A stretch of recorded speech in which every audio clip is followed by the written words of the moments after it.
ng mga barangay captain sa Bayang Igig, Honorable Michelle Obanto, walang kawat pa dyan, siyang pinaka-sexy. Ang presidente ng mga sangguniang kabataan sa Bayang Igig, yung Honorable Robert R. Lumusul.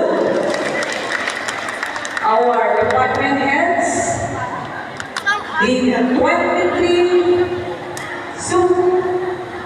competing teams, yung Zumba dancers dito sa Bayang Igig, palakpakan natin lahat ang 23 competing teams from the different barangays.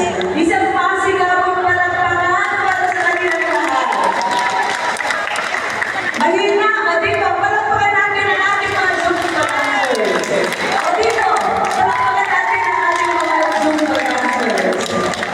And of course, ang ating esteemed board of judges who will be recognized in a while. Mapalakpakan natin ang ating mga board of judges.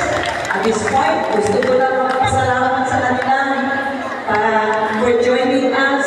This is the whole coverage of dance competition dito sa Igig Gymnasium. Coverage about dance competition titled Zumba Dance Competition. Location Igig, Cagayan Valley Region 2, Philippines. This is the whole coverage now starting this very moment. Mag-uumpisa na po. Please follow up. Ma'am Patricia Garcia. Okay. LGU family, tayo lahat na nandito ngayon.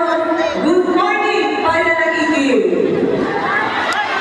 Okay, so today we are all gathered here for the third day of our Pinagbangan Festival celebration, featuring the Inter-Barangay Zumba Dance Competition, the Inter-Barangay Chess Competition, and of course, this afternoon or tonight, we will have a much-awaited inter-school dance sports competition.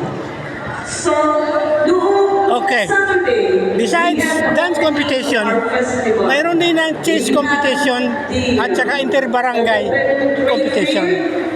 Pero nanguna ang Zumba, pangalawa, chess competition, pangatlo, inter-school dance competition. Of all inter-school. Ito yung programa ng munisipyo. Igig, Cagayan Valley Region 2, Philippines. Good morning sa inyo lahat. Yan ang events ngayon. Iba-ibang style, iba-ibang style ng dance. Kanya-kanyang performance dito ng contestant. Iba-iba, kanya-kanyang style, kanya-kanyang technique sa labanan sa sayaw. Labanan sa sayaw, chess, inter-school dance. Yan ang events ngayon. That's the main events ngayon sa araw na ito. July 20, 2026. Time is almost 10 o'clock ng umaga. Temperature is approximately 30 degrees centigrade.